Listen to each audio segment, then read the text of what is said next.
Escucha Conectados, episodio 2, temporada 3, Catrachos con Valor, con el escritor de Tierra de Narcos, Óscar Estrada, moderado por la periodista Marilyn Méndez. Continuamos con esta tercera temporada del podcast Conectados de Radio América, reconociendo el trabajo de muchos hondureños que se destacan en muchas áreas en el extranjero. Hondureños rompiendo barreras, catrachos que están haciendo cosas muy interesantes. Le damos la bienvenida al escritor, abogado, periodista, investigador, muchísimas cosas. Óscar Estrada, bienvenido. Gracias, Marilyn. Gracias por la invitación. Un gusto estar aquí en esta cabina de Radio América, una radio histórica. Yo recuerdo de niño levantarme y tener Radio América en mi casa siempre, allá por los años 80. No era la radio que escuchaba mi mamá siempre. Qué buenos recuerdos. Y te queríamos tener aquí desde hace días para hablar de lo que estás haciendo en el extranjero. Sabemos que radicas en Estados Unidos y que tenés muchos proyectos por allá. Contanos, ¿cómo te ha ido por allá? Pues allá estoy por cuestiones familiares. Mi familia, mi hijo desde allá está estudiando, entonces decidí irme para acompañarlo en su proceso de estudio. Es un poco el único hijo, entonces quería estar cerca también en toda esta etapa porque ya después los hijos se crecen y uno no los ve más que las Navidades, ¿no? Entonces, estoy en eso, siempre proyectos de literatura, tengo varios proyectos que estoy ahí moviendo y con la editorial que tengo la suerte de coordinar, Casa Sola Editores, es un proyecto con el cual estamos trabajando con varios autores centroamericanos, dándole forma a sus libros y haciendo esta selección permanente de literatura centroamericana para poder un poco contar este momento histórico que estamos viviendo en la región. ¿Son proyectos que nacieron cuando estabas acá todavía o ya en el extranjero? Hay de todo, son proyectos que he ido algunos arrastrando desde acá, pero otros proyectos que me llaman, me contactan allá para poder darles movimiento, ¿no? Pero lo principal es siempre esta conexión con Honduras, que es un país que me niego a dejar a un lado, ¿no? Como alguien que vive en el extranjero siempre me dicen, bueno, ¿y por qué seguís pendiente? ¿Estás allá o estás acá?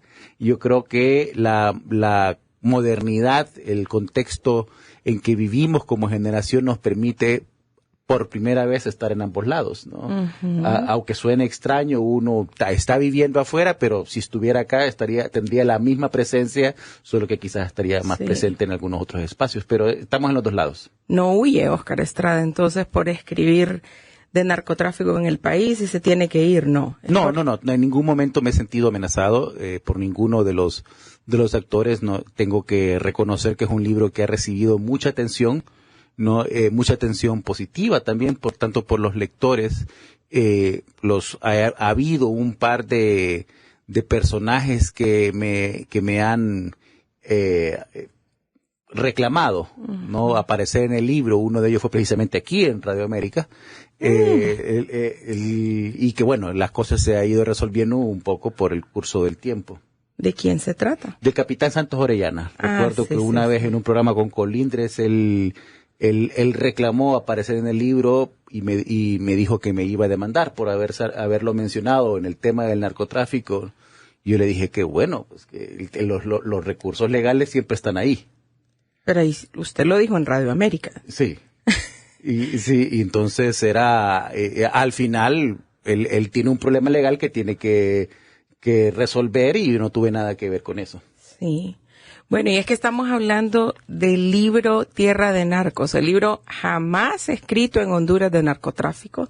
Te lo digo, Óscar, te lo dije antes cuando estuvimos hablando de este tema también. Es el único libro hasta este momento escrito con una investigación muy profunda sobre narcotráfico, ¿verdad? Con una actualización ahora, ¿verdad? Hay una nueva edición que he tenido la suerte que fue tomada por la editorial Grijalbo, un poco porque ellos consideran también que aparte del interés nacional que tiene el libro, también tiene proyección internacional, regional. Entonces es un libro que ya está siendo distribuido en el resto de Centroamérica, pero también en México y en Colombia, que son obviamente los países que están relacionados con lo que está pasando en Honduras, ¿no? En Estados Unidos es más difícil encontrarlo por cuestiones de lenguaje, ¿no? Hay libros que no sean en inglés, es más difícil poder moverlos, pero está la versión digital y todo, y definitivamente el haber contado con una editora como María del Carmen de Ola, que es la persona que editó por parte de Penguin Random House. Este libro ha sido un lujo invaluable, ¿no? Alguien que me pueda decir, mira, aquí le hace falta que me desarrolles un poco quién es esta persona, porque yo no sé quién es, ¿no? Uno asume a veces que el lector conoce todo lo que uno está contando y no siempre es eso, pero además también la oportunidad con este libro de poder compartir algunas de las conclusiones que estoy haciendo, porque tengo que decir que nunca el libro se ha hecho con la intención de aprovecharme de este espectáculo que genera la narcocultura, que es un problema, creo yo, un fenómeno, digamos, cultural y social en nuestros países, sino más bien tratar de desentrañar este mapa tan complejo como ha sido el narcotráfico en los últimos 50 años, aunque ha cambiado mucho en los últimos tiempos, el mapa sigue ahí, ¿no? Entonces, lo que hay que hacer constantemente es actualizarlo, pero un poco también al momento de establecer este mapa, yo busco que sirva para otros investigadores, que sirva para tomadores de decisión, que sirva para la ciudadanía en general, para poder entender muchos problemas que ocurren, cuestiones que ocurren a nivel nacional que uno no logra de entender hasta que te das cuenta cuáles son los intereses que hay detrás de todo esto. Sí. Y es un libro de consulta también, que nos sirve también a muchas personas para verificar algunos datos también. Si vivieras en Honduras, ¿hubieras escrito este libro? Eso es algo que lo pensé mucho cuando me decidí a hacerlo, ¿no? Un poco la pandemia me empujó a animarme a hacer este proceso, ¿no? Y en ese momento yo estaba ya viviendo en Estados Unidos y fue una de las preguntas que me hice, ¿no? Si estuviera en Honduras, ¿me atrevería yo a escribir esto? Creo que no. Creo que no, porque uno aquí está más consciente de los peligros, ¿no? Que cuando uno está afuera, por lo tanto tampoco culpo a nadie por no haberlo hecho antes, ¿no? O por no hacerlo, porque es una realidad que sí, especialmente cuando se empiezan a tocar intereses en activo. Y hay ciertas condiciones que intenté imponerme desde el principio, ¿no? Alrededor de escribir este libro. O sea, yo no trato de desentrañar las redes actuales del narcotráfico, porque yo sé que primero no cuento con una infraestructura de investigación que me permita a mí saber quién está moviendo la droga actualmente o qué político está corrupto o ligado con el narcotráfico. Yo solamente decidí tocar aquellos temas que ya habían sido judicializados, muchos de ellos, ¿no? Otros que aparecían a nivel de investigaciones periodísticas de otros medios, y a partir de ahí construir un mapa, porque de esa forma no soy yo que lo estoy diciendo, sino que hay un antecedente, hay una prueba. Cuando se hizo la edición con Grijalbo, ellos hubo un equipo de abogados que revisó el libro profundamente para ver si habían partes donde podrían ellos como editorial principalmente ser demandados, ¿no? Uh-huh. Y el diagnóstico fue que el libro está bien documentado. El libro está en el sentido de que lo que se dice, hay algo que lo respalda. Sí, y también el uso de recursos de la prensa hondureña también, ¿verdad? El uso de recursos de la hemeroteca, sí, uh-huh. Que me parece que, o sea, todos los investigadores siempre tenemos claro de que nuestras fuentes primarias son esas fuentes que lamentablemente ha habido también un interés por parte de las últimas administraciones, una dejadez de las administraciones anteriores de quitarnos ese recurso al pueblo hondureño, que si no hay hemerotecas, y una de las razones por la cual también es preocupante la muerte sistemática que estamos sufriendo de los periódicos impresos, sí. Es que perdemos el recurso de la hemeroteca, y el recurso de la hemeroteca no es para ahora, ¿no? El libro impreso no es algo que debemos de cuidar para ahora, sino que debemos de cuidar para las generaciones futuras, porque habrán investigaciones que se querrán hacer dentro de 50 años sobre este momento, donde la hemeroteca será el principal recurso para usar. Sí. ¿Qué hay en la actualización de Tierra de Narcos? ¿Qué novedoso hay? ¿Hay algo del caso de Tony Hernández? Pues el caso de Tony Hernández está ya en la edición anterior, ¿no? Hay un poco sobre la denuncia y la extradición del Tigre Bonilla y Juan Orlando Hernández, si bien no se profundiza porque son juicios que todavía no han ocurrido. O sea, lo único que tenemos con seguridad es que hay una extradición y hay un proceso criminal para cada uno de ellos, pero luego, ¿qué pruebas hay? ¿Qué testimonios hay? Ni ellos lo saben, en el caso de Juan Orlando no lo sabe todavía, nosotros no podemos especular, ¿no? Y yo desconfío mucho, precisamente por este estudio, desconfío mucho de eso que la gente asume como verdad actualmente, porque creo de que hay mucha manipulación por fuerzas interesadas en hacer creer que el problema del narcotráfico es un problema de un solo partido y el problema del Partido Nacional es un problema de una sola persona, ¿no? Cuando vemos que hay es una red sumamente compleja que lo que prima es el control del territorio, ¿no? Y cuando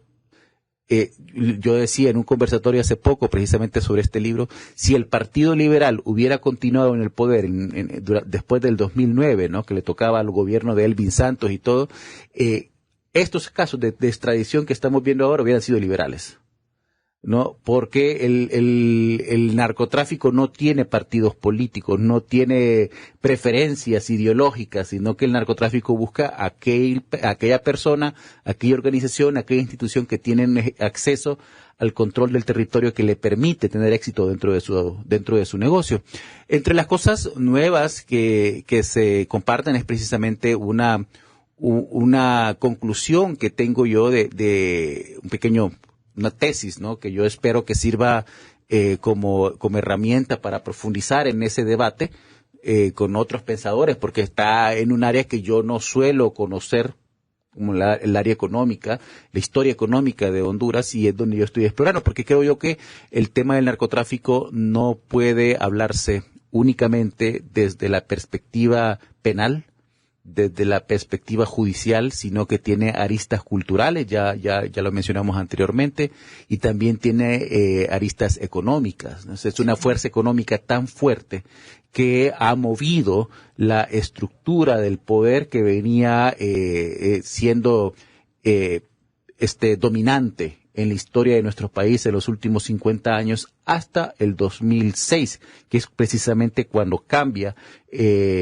cuando la estrategia del Plan Mérida de Estados Unidos en México hace cambiar la relación del narcotráfico con Centroamérica, y aquí tenemos casos como el de García Luna, que comienza precisamente a circular en ese mismo momento. Sí, te estaba leyendo que hay muchas similitudes de este caso de Luna con la del expresidente Hernández. ¿Ya has estado analizando también algo de esto? Lo he estado revisando. Para los que no nos conocen, ¿no? Genaro García Luna era un oficial de policía que comenzó su carrera en los años 90, 80, ¿no? En México, dentro de lo que el equivalente a Estados Unidos sería el FBI, ¿no? La Policía de Investigación, la Policía Federal, y a partir de ahí él inicia su recorrido hasta ser nombrado jefe de inteligencia en el gobierno de Vicente Fox, y después jefe del ministerio que llevó a cabo la guerra contra las drogas, ¿no? Que impulsó Estados Unidos a partir del 2006 en México durante el gobierno de Felipe Calderón. Él fue sentenciado hace una semana por la corte en Nueva York por haber ayudado al cartel de Sinaloa en el tráfico de drogas. Y las similitudes es un poco que él era la persona que estaba encargada de hacer funcionar la estrategia contra la guerra, contra las drogas de Estados Unidos, pero además era también una persona que colaboraba, que recibía sobornos por parte de las estructuras de narcotráfico, el cartel del Sinaloa, pero también el cartel de los Beltrán Leiva y otras estructuras criminales. Lo que yo encontré de similar en este caso, y se parecía mucho a lo que vimos en el caso de Tony Hernández, es que nunca hubo realmente una prueba sólida, ¿no? No se presentó en el caso de García Luna. Peor todavía, en el caso de Tony Hernández habían unas pruebas que generaban cierta verosimilitud a los testimonios, ¿no? La libreta de Magdaleno Mesa, la fotografía de un cuadro de supuesta cocaína con la TH, no digo supuesta cocaína porque nunca tuvimos una prueba de que eso fuera realmente cocaína, ¿no? Solo era una foto tomada con un celular de algo que decía TH y asumíamos que era cocaína porque las personas que presentaron la prueba dijeron que era cocaína. En el caso de García Luna no había nada de eso, ¿no? Porque, y es cierto, en los negocios del narcotráfico con políticos no hay forma de tomar pruebas físicas, no hay fotografías, no hay videos, no hay nada firmado, no hay recibo ni nada de eso. Entonces fueron 26 testimonios los que conformaron la narrativa que en efecto el señor Genaro García Luna recibía dinero del narcotráfico cuando fue jefe de la guerra contra las drogas en México a cambio de favorecer el cartel de Sinaloa dentro del tráfico de cocaína hacia Estados Unidos. Aquí la gran pregunta que viene es, ¿y Estados Unidos qué estaba haciendo entonces, no? Porque Estados Unidos estaba inyectando toda esta cantidad de dinero al país, como que causando toda esa cantidad de muerte, ¿a cambio de qué? ¿No? Entonces hay un doble discurso por parte de Estados Unidos y ahora una intención de querer lavarse la mano en el tema del narcotráfico, como que ellos nunca han sido parte, como que ellos nunca estaban cerca de Genaro García Luna, como que ellos no tenían información de inteligencia que les permitiera saber que la persona que ellos estaban apoyando era un corrupto de esa magnitud, ¿no? Sacan testimonios de personas que venían diciendo que Genaro García Luna era narcotraficante desde el 2006, ¿no? O sea, ya en el 2006 lo estaban diciendo públicamente. Anabel Hernández publica su libro Los Señores del Narco en el 2010 diciendo que Genaro García Luna era narcotraficante cuando él era el jefe de la estructura de la guerra contra las drogas y Estados Unidos seguía inyectándole dinero, ¿no? Y luego Estados Unidos lo adoptó como ciudadano norteamericano. Es hasta que aparece en el juicio del Chapo Guzmán que entonces ellos comienzan a procesarlo. Entonces viene la duda, bueno, ¿y Estados Unidos qué rol juega?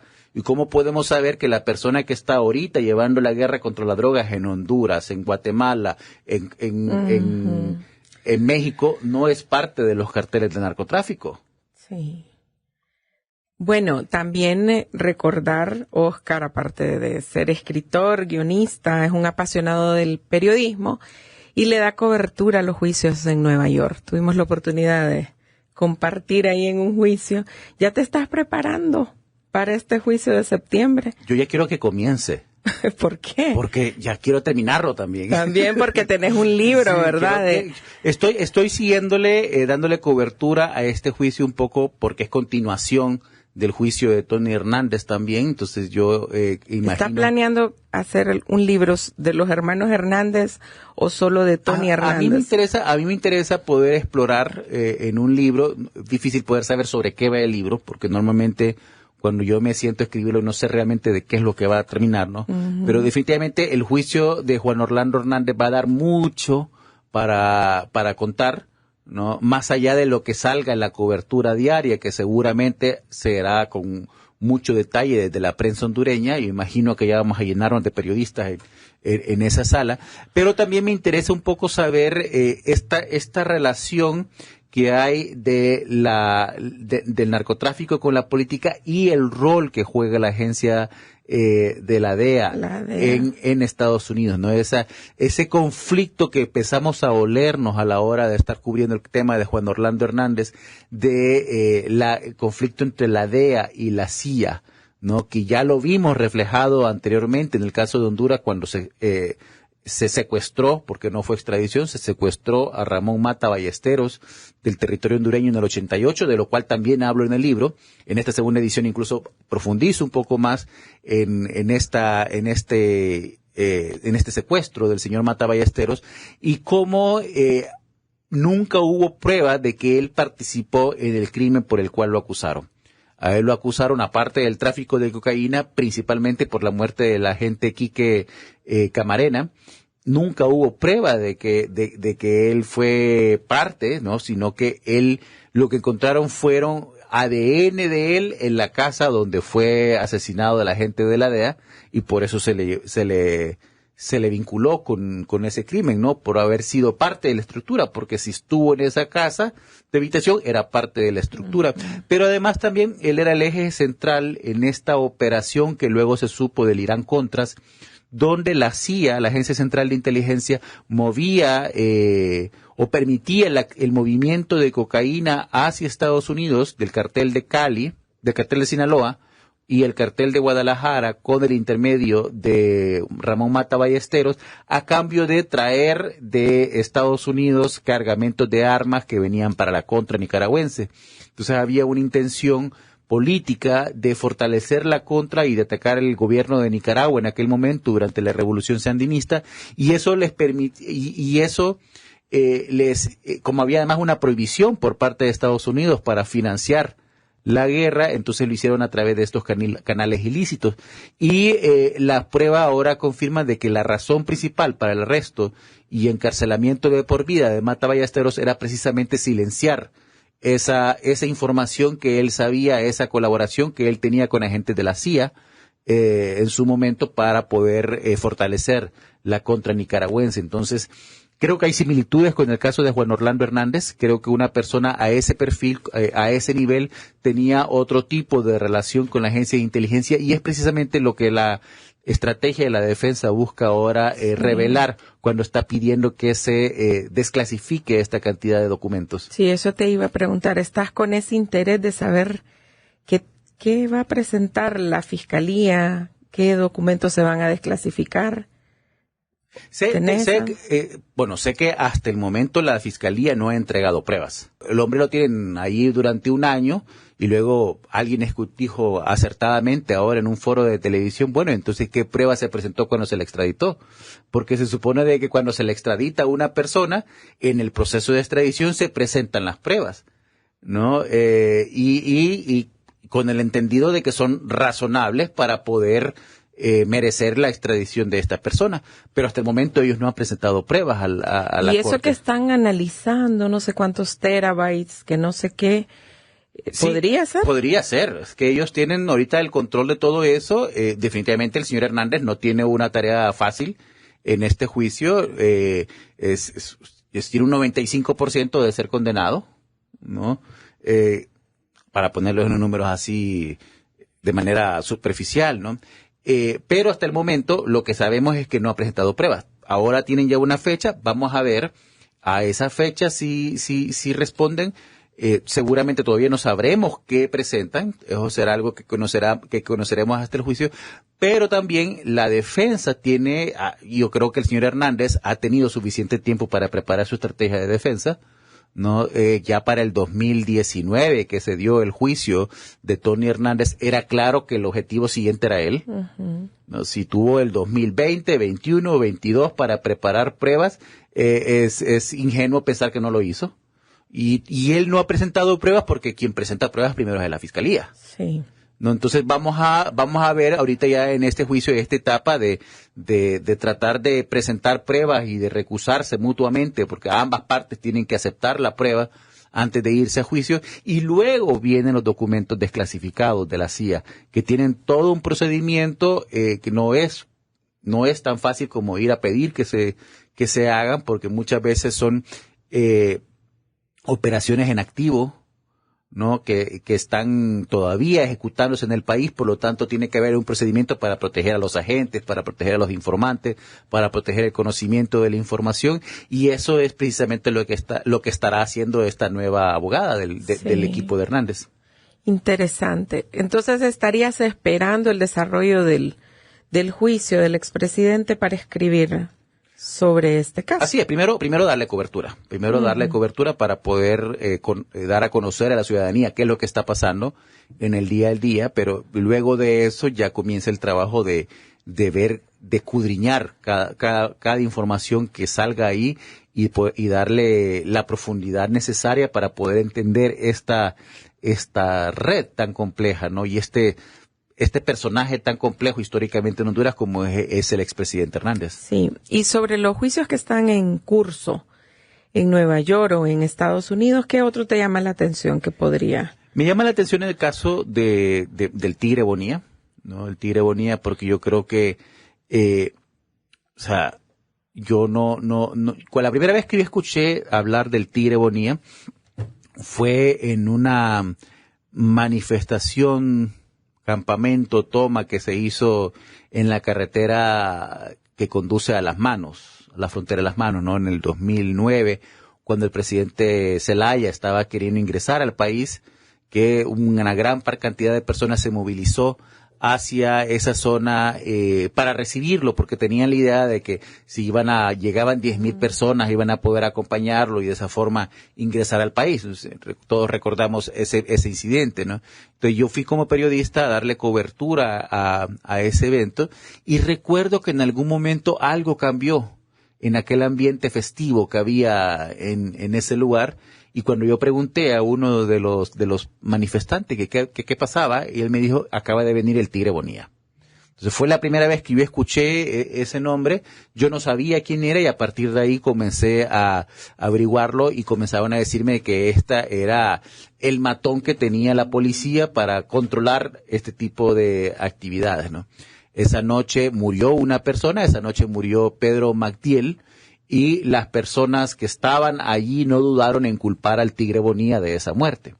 Entonces, nunca se le acusó de él, nunca se le procesó a él, todo esto quedó en la impunidad luego de las distintas negociaciones que hubo por el tema del golpe de Estado. Pero esta es la primera memoria que yo tengo de quién era el Tigre Bonilla. Yo no sé si él lo mató o no, pero te digo yo, esa es la sensación, eso es lo que se decía en la gente. Ahora yo lo interpreto como alguien que construyó una marca personal muy fuerte, ¿no? Y en algún momento esa marca jugó en contra de él. Entonces, él alega de que nunca formó parte de las estructuras del narcotráfico y de alguna forma yo le creo, ¿no? Y yo creo que más bien lo que pasaba es que él era usado, su marca, para poder generar un terror. Porque desde el momento que dice, yo cuento con el Tigre Bonilla a mi lado, ¿no? En ese mundo del narcotráfico, que es además un mundo de mucho bluffing, es un mundo donde la gente nunca pela sus cartas a la primera, siempre está jugando a tener más de lo que tiene, siempre está jugando a ser más rico de lo que es, ser más poderoso de lo que es, tener más gente de lo que es, de la que se tiene, ¿no? Narcotraficantes que andan con 3 carros, pero cada persona anda en un carro distinto, pero quieren hacer la sensación de tener una estructura de 12 personas alrededor de él cuidándolo. La marca del Tigre Bonilla que seguramente utilizó Tony Hernández, terminó jugándole en contra. O sea, a menos que, vamos a ver, ese juicio si se presentan evidencias también en contra del señor Hernández, o si lo único que aparece también será donde ellos dijeron que sí, el Tigre Bonilla cometió el tal delito, ¿no? El caso particular del juicio de Tony Hernández que se menciona es la bomba que le pusieron a un señor que se llamaba Denis Arita, creo que se llamaba, un narcotraficante allá en Copán, ¿no? En Copán, que fue asesinado en el 2011. Es la primera vez que él aparece vinculado con una actividad criminal dentro del juicio de Tony Hernández. No sé si en los otros juicios ha sido mencionado directamente, pero todo lo que se dice es que Tony Hernández dijo que le iba a pedir al Tigre Bonilla que lo matara. Pero luego no sabemos si realmente quien lo mató fue él o fue otro de los muchos enemigos que tenía el señor Arita, ¿no? Sabemos que también en ese mismo momento estaba estacionado en Copán el señor Barralaga, ¿no? Que es también otro personaje que está siendo procesado por vínculos con el crimen organizado. Así que muchas cosas pudieron haber ocurrido en ese momento, en ese lugar, pero la marca fuerte, la marca personal era el señor Bonilla. El Tigre. ¿Y cómo le explicamos a la gente, Oscar, eso de que en Estados Unidos tiene mucha validez el testimonio? Aquel dijo, escuchó, que las pruebas físicas, lo vivimos en el juicio de Tony, la mayoría eran testimonios. Es porque lo que se está probando es una conspiración. Una conspiración es cuando 2 o más personas se reúnen para ponerse de acuerdo en una actividad criminal que les va a beneficiar a ellos, ¿no? Mutuamente. Entonces, lo que se busca retratar con los testimonios es un modus operandi, ¿no? No necesariamente los conspiradores tienen que conocerse para formar parte de la misma estructura. O sea, yo puedo hablar con vos ahorita y hablar luego con la persona que está en la otra habitación, y ambas personas no se conocen, pero los dos van a trabajar como parte de esa misma estructura, ¿no? Entonces, en ese sentido, el testimonio pesa porque tiene que marcar un modus operandi, tiene que establecer un perfil, tiene que establecer un mapeo de actividades. En el caso de García Luna, habían narcotraficantes de distintas organizaciones criminales que eran enemigas entre sí, que daban la misma declaración desde distintos ángulos, ¿no? Uno decían, sí, yo recibí dinero, y el otro decían, sí, yo supe que él recibió dinero, ¿no? O yo también le di dinero, y todo este tipo de cosas que marcaban un modus operandi de él, porque se presume que estas personas no tenían capacidad de juntarse y ponerse de acuerdo a la hora de dar el mismo testimonio. Entonces, esa es la presunción que existe. En el caso del narcotráfico es bien complejo. En el caso de los carteles hondureños, yo creo que es algo que todavía no se ha retratado, que sí podían ponerse de acuerdo. Sí tuvieron capacidad de ponerse de acuerdo y de reunirse y de establecer una narrativa en conjunto entre el 2010 y el 2018. ¿No? Pero cómo probarlo ya es otro tema. Ya es otra cosa. ¿Y cómo está la situación en Honduras? Tenemos un expresidente extraditado. ¿Cómo sigue el narcotráfico? ¿Paró? ¿Cambió? No, el narcotráfico sigue vigente. El narcotráfico no va a cambiar mientras el país que consume y que paga ese tráfico siga consumiéndolo, ¿no? La cocaína sigue vendiéndose en Nueva York, no se ha reducido, y de hecho ha aumentado la importación de cocaína en Estados Unidos, lo cual deja ver que cualquier inversión que Estados Unidos está haciendo en la guerra contra la droga y que nuestros países están haciendo con muertos en la guerra contra la droga es inútil, no ha cambiado nada. La droga sigue llegando y de hecho el narcotráfico ha aumentado. La capacidad del narcotráfico de mutar no es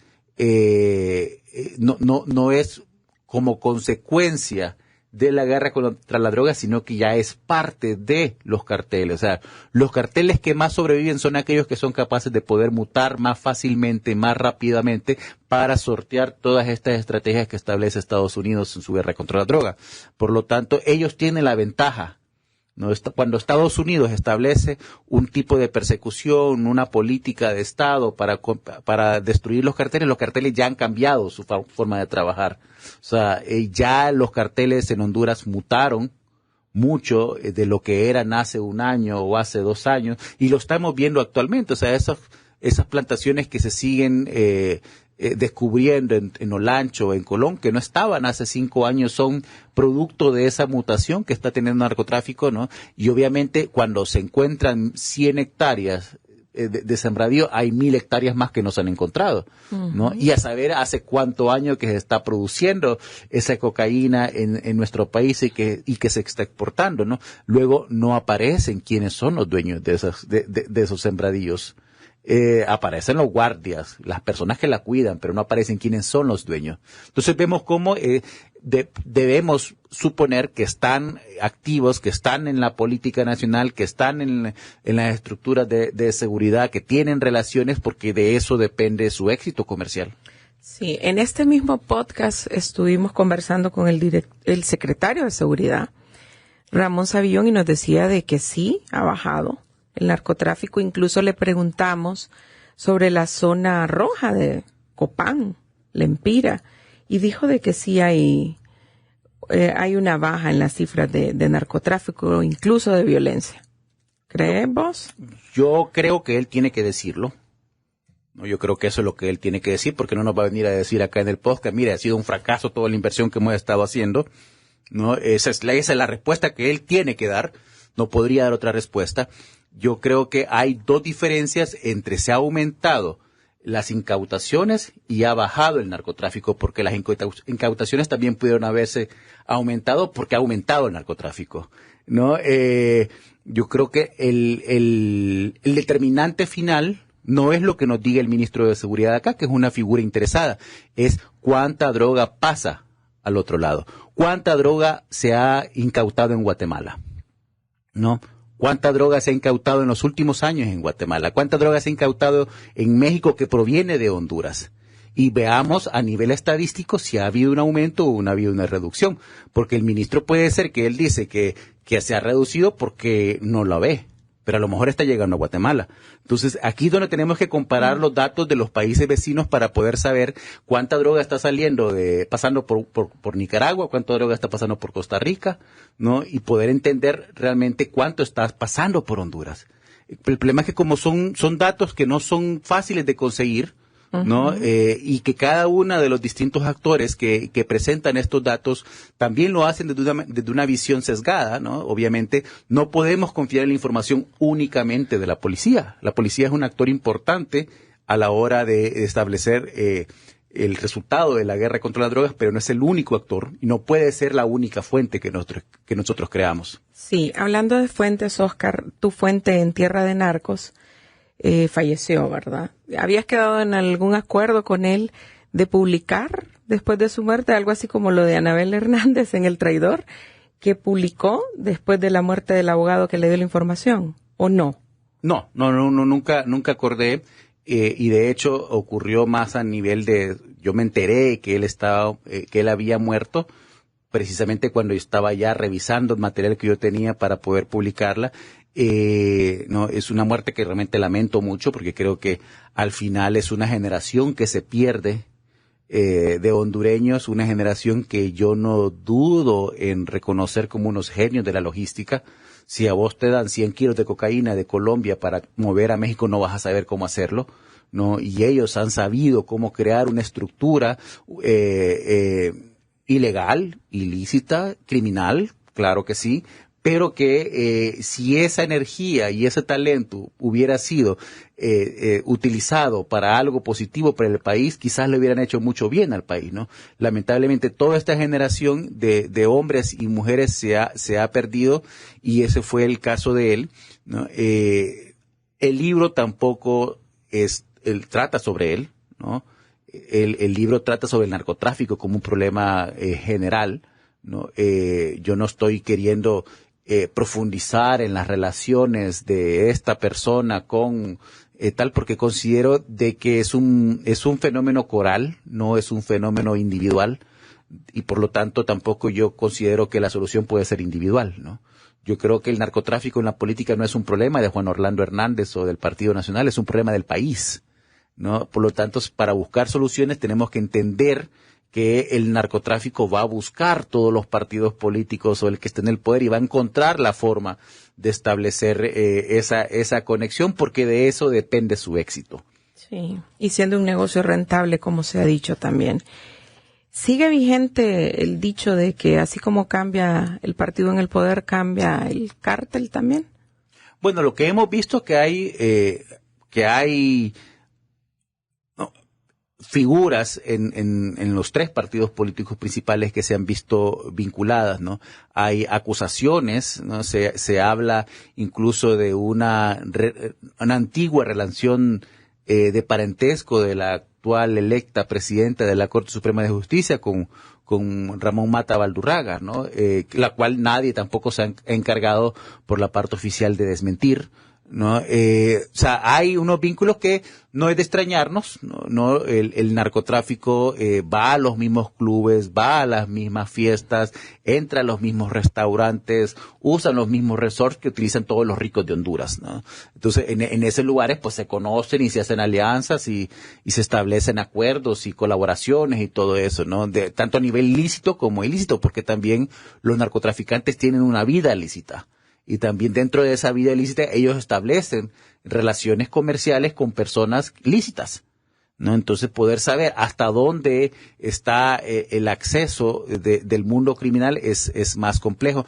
Creo que desde el sentido de que el narcotráfico necesita el territorio de Honduras para poder tener éxito en su tráfico de droga, que seguramente cuando el general Savillón dice que se reduce el tráfico, quiere decir que ha aumentado entonces en República Dominicana, pero no es porque los carteles se desarticularon, es porque el cartel busca un lugar que le dé mejores condiciones para el negocio, ¿no? Pero en el momento que las condiciones cambian aquí, vuelven a utilizar esta ruta, ¿no? Entonces, de momento que los carteles necesitan el territorio nacional para poder mover la droga, ellos van a establecer algún tipo de relación con quien sea que controle ese territorio. Sí, hemos estado viendo también bastantes incautaciones por El Salvador, que antes no se daba mucho. Se daba más para la zona del Caribe. El Salvador queda, además, un país que siempre estuvo más relacionado con el lavado de activos, ¿no? Que el resto de Centroamérica, ¿no? Hay algo que yo diría que hay que poner atención también. Las crisis políticas son perfectas para los carteles de la droga, ¿no? Cuando ocurrió la crisis política del golpe de Estado en el 2009, el narcotráfico aumentó en el país porque toda la atención de los gobiernos se va a controlar la crisis y no a combatir la droga. Pronto vendrá una crisis en Nicaragua también que cambiará las dinámicas de poder en ese país, y eso será aprovechado por las fuerzas criminales. Entonces, los carteles se mueven también con nuestras crisis, se mueven también con nuestros procesos políticos, los aprovechan. Y en ese sentido, pues, hay que ponerle atención ahí. Si se está moviendo más droga por El Salvador, bueno, hay que ver qué exactamente es que les está permitiendo entrar de esa manera, ¿no? Y hay que ver si eso de más que estamos mencionando es más incautaciones o más tráfico, que son dos cosas distintas. Sí. Mucho de qué hablar sobre este tema con Óscar Estrada. Te gusta, ¿verdad? El tema es investigar sobre narcotráfico. Me gusta investigar sobre muchas cosas, ¿no? Y de hecho el tema del narcotráfico, confieso que no es de mis temas favoritos, no es de lo que yo más disfruto. Cuando yo voy a leer un libro, no busco un libro de narcotráfico para poder distraer mi tiempo. ¿Qué más disfrutas entonces? No, me gusta mucho la ficción, me gusta mucho la historia. Ahorita estoy leyendo un libro sobre historia del Imperio Romano, ¿no? Acabo de leer uno sobre ciencia ficción, ¿no? Entonces, me gustan otro tipo de narrativa, pero creo que precisamente por este libro, Tierra de Narcos, me permitió conocer la problemática de una manera distinta. Creo que tengo una perspectiva que creo que aporta a la discusión nacional, y es también mi responsabilidad como ciudadano hondureño dar mi aporte con la esperanza de que se escuche, de que sirva de algo para poder encontrar una salida, porque este es el país que yo amo, este es el país en el que yo nací, este es el país en el que yo espero volver también a vivir en algún momento cercano. Además, yo quisiera poder regresar pronto al país. Espero que mi hijo tenga una relación de cariño con este país, ¿no? Y mientras el narcotráfico siga determinando nuestra política y nuestra sociedad, vamos a seguir en este fango asqueroso en donde nos encontramos. Sí, pero también has sido el único que se ha atrevido a escribir de narcotráfico. Creo un poco también porque a lo mejor soy bastante impertinente, ¿no? Y creo que es precisamente cierta independencia política que tengo, ¿no? Porque desafortunada, para bien o para mal, aunque yo creo que es desafortunado, el pensamiento político del país tendió a concentrarse en un proyecto político a partir del golpe de Estado. Entiendo cómo ocurrió, pero también eso impide poder tener una visión más panorámica de la problemática nacional. Yo espero que eso cambie pronto. Eso no quiere decir que uno no puede tener cariño, que uno no puede tener expectativas políticas con ciertos proyectos, ¿no? Y hablo específicamente del proyecto del partido del gobierno, del Partido Libre. Conozco mucha gente dentro del Partido Libre y creo que son gente que tienen muy buena intención de hacer que las cosas cambien. Pero también me he colocado en cierta posición de independencia que me permita poder establecer críticas o comentarios que podrían ser incómodos, que si yo estuviera vinculado políticamente no podría ser. Sí. ¿No? Y eso tiene Tierra de Narcos también, esa independencia de mencionar en tus investigaciones lo que vas encontrando sin quitarle nada ni ponerle. Así es, algunas personas quisieran que saliera más de unos o más de los otros, pero yo lo que sale ahí es lo que ha salido a nivel de información, ¿no? O sea, como te digo, yo creo que hay un gran esfuerzo por hacer creer a la ciudadanía que el narcotráfico era problema de Juan Orlando y se acabó cuando salió Juan Orlando, ¿no? Y está claro con la evidencia que eso no es así, que nunca fue así. Y que uno no puede como investigador tampoco quedarse solamente con esa narrativa, y no, la responsabilidad es buscar más información y buscar el por qué eso ha ocurrido y no tanto el fenómeno, no tanto el espectáculo de lo que ha ocurrido. ¿Te atreves a hacer una investigación de narcotráfico sin el soporte de cosas ya publicadas o te da temor? Es que nada me va a cuidar si yo lo hago. Tampoco tengo alma de mártir, ¿no? Yo creo que a mí me gustaría formar parte de un equipo y de una estructura civil interesada en profundizar pensando en buscar soluciones, pero creo que la institución encargada de encontrar, de perseguir con investigación criminal es precisamente las autoridades judiciales, ¿no? Y nuestro esfuerzo ciudadano debe ser fortalecer esas autoridades judiciales, criticar esas autoridades judiciales cuando consideramos que lo que está haciendo no es lo correcto o no es suficiente, pero no meterme a investigar algo que sé que la vida de una persona en este país es muy barata. Sí, correcto.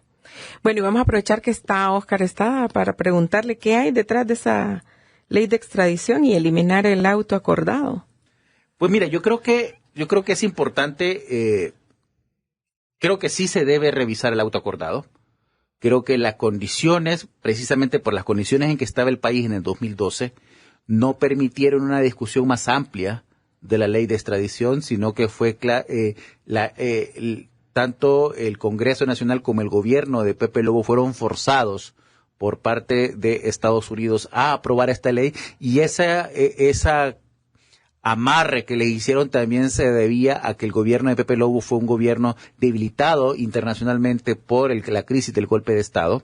Entonces, eso permitió que Estados Unidos les torciera el brazo y los obligara a aprobar esa ley. O sea, fue una encerrona que les hicieron en el Congreso Nacional a todos los diputados, básicamente obligándolos a aprobar la reforma constitucional que les permitiera establecer la extradición. Yo creo que eso es importante que lo discutamos, que veamos en qué condiciones se dio la ley de extradición, que veamos qué dimensiones y qué es lo que se quiere cambiar ahora, ¿no? Entonces, si nos dicen únicamente vamos a cambiar la extradición o vamos a discutir la extradición en este ambiente de desconfianza política que tenemos, conociendo que hay políticos vinculados antes o después en el tema del narcotráfico, va a generar muchas suspicacias.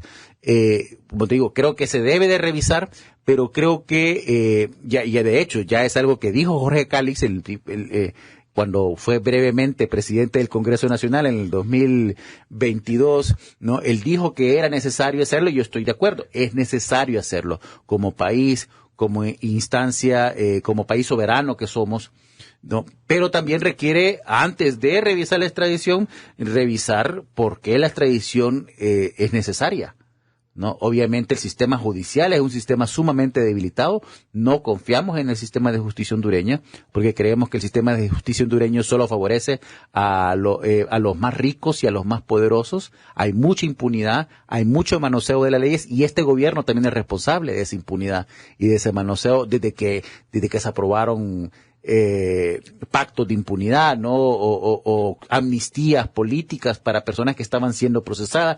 Crea esta imagen de que están manipulando la justicia para poder salir libres.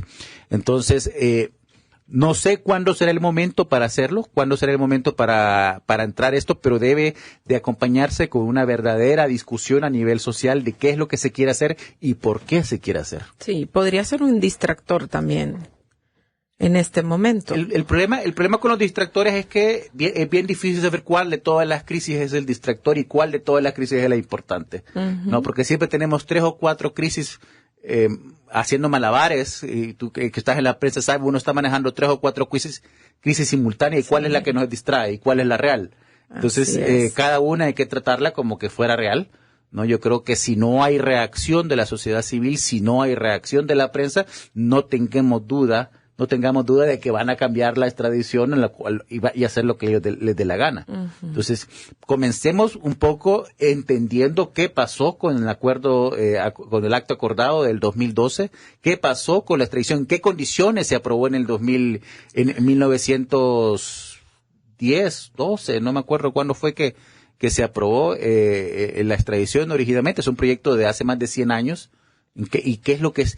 ¿Y por qué no podemos confiar que el sistema de justicia actual actuaría de la manera correcta conociendo demandas de narcotráfico? O sea, sí. Hay narcotraficantes que han sido sentenciados aquí y 5 años después salen libres. Sí. Bueno, ya casi finalizando, tengo unas últimas preguntas. Por ejemplo, ¿qué narcotraficante te gustaría entrevistar para un libro? Uy, mira, yo no sé si me gustaría entrevistar a un narcotraficante para un libro, ¿eh? No. No, yo creo que ya con el que entrevisté me basta. Para mí fue impresionante ver en el juicio de Tony Hernández al Cachiro. Sí. Un poco porque y de hecho lo digo en el libro también, yo nunca había visto el mal. Ahí lo viste. Una persona que encarnara realmente el mal, no, una persona que sea capaz de matar o herir, torturar sin remordimiento, y por primera vez lo vi ahí, y realmente es alguien con quien yo no quiero estar en una misma habitación. ¿Te impactó? Me impactó, y como él seguramente es un ambiente muy hostil que solamente los más duros sobreviven, ¿no? Las personas que tienen reparos y dudas a la hora de actuar de manera criminal no sobreviven mucho tiempo dentro de esa estructura, porque entonces, en ese sentido, además, como te digo, a mí el tema del narcotráfico no me interesa a nivel del espectáculo, ¿no? Me interesa a nivel histórico, a nivel del fenómeno político y social. Me interesaría más poder entenderlo, por ejemplo, cómo funciona el lavado, o entender cómo funciona la agencia central de la DEA en Honduras. Preferiría entrevistar a un agente de la DEA que entrevistar a un narcotraficante. Testimonios de narcotraficantes, no. Están ahí, creo que este testimonio me permitió dar a mí el mapa, pero ya no ocupo el mapa. Entonces, todo lo que me puede dar otro narcotraficante sería únicamente a nivel de más espectáculo, más violencia. Yo creo que de eso como sociedad tenemos bastante. Quizás por el testimonio en Tierra de Narcos, tus lectores quieren saber más. Si vas a entrevistar a otro narcotraficante, ¿qué va a decir? Puede ser. Pues no tengo la opción todavía, ¿no? Tendría que ver qué es lo que me va a decir. Menos el Cachiro. Es que yo no sé si todos son así. Yo no sé si hay uno que me caería bien. Además, es un mundo que maneja también una serie de tentaciones bien jodidas, y no me interesa ser un narcoescritor. No me interesa ser un narcoperiodista. Vincularme demasiado cerca. Uno no puede ver el abismo mucho tiempo sin caer en el abismo. Entonces, yo ya hice un libro que creo yo que puede servir para explicarnos una realidad que estamos viviendo, pero tampoco me interesa seguir en ese mucho tiempo alrededor de esta dinámica. Pero la editorial está disponible. No, seguramente la editorial quisiera que yo saque 5 libros acá, pues, pero ni lo paga tanto y ni lo vale tanto. Sí, pero Tierra de Narcos es tu libro más exitoso, más vendido, ¿o hay otro? Es el libro que más éxito ha tenido a nivel comercial, desde el momento que es tomada por una editorial como Penguin Random House. Es un nivel de prestigio que le da a mi carrera, pero no es el libro que yo más quiero. ¿Cuál es? El que más quiero se llama Cuando el río suena. Creo que es un mucho mejor libro. Creo que es una novela muy dura, que habla sobre crecer en Comayagüela en los años 80, 90. Un libro que salió casi al mismo tiempo de Tierra de Narcos, y que yo le tengo mucho cariño. Yo no puedo hablar de esa novela sin conmoverme. Sí, ¿verdad? Bueno, hay mucha gente que ha leído Tierra de Narcos, y les comentaba, voy a Lean platicar. el otro libro también. Les comentaba, yo voy a platicar con Óscar Estrada, el escritor de Tierra de Narcos, y todo el mundo, sí, Yo lo leí. A mí me encanta, ¿verdad? A mí sí me gusta leer de narcotráfico, Marilyn. sí. Te voy a dejar saber cuando entreviste a la otra persona. Sí, me avisas, por favor. Pues quizás hay muchas personas que queremos escribir de narcotráfico y no nos atrevemos, no tenemos la valentía que vos has tenido, te lo dije anteriormente.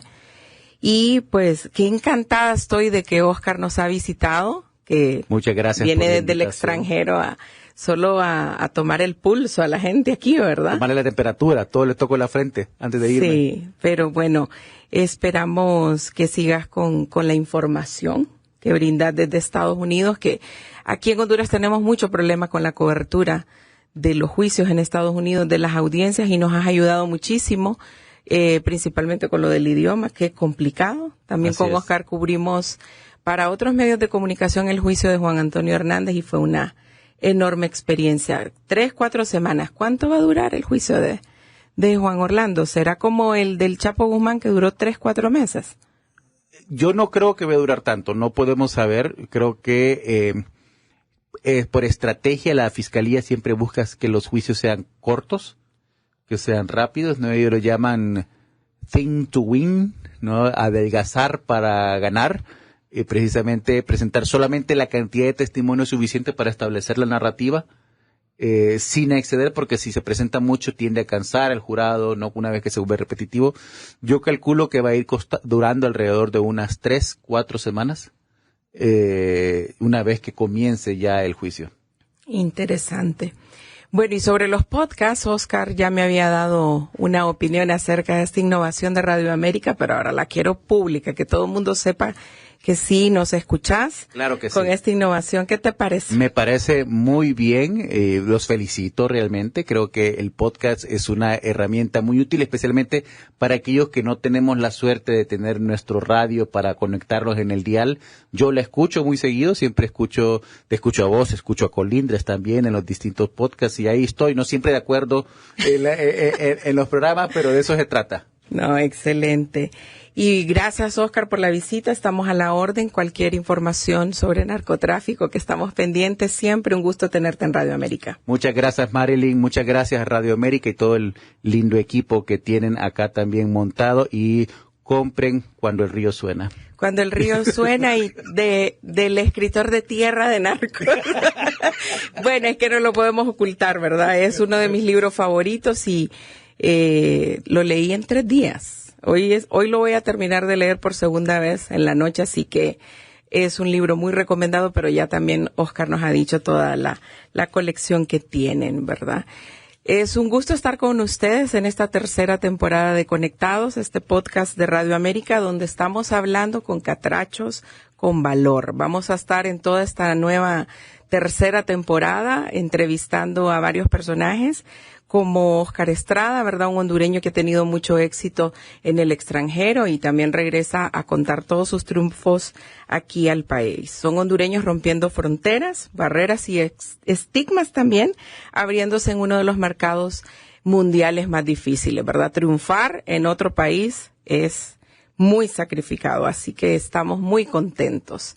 Estamos disponibles en todas nuestras plataformas, en Spotify, en Deezer, en Apple Podcast y ahora también en Google Podcast, también en nuestra página web radioamerica.hn. Ahí nos van a poder escuchar y van a conocer más de todos estos hondureños con valor. Mi nombre es Marilyn Méndez, hasta pronto.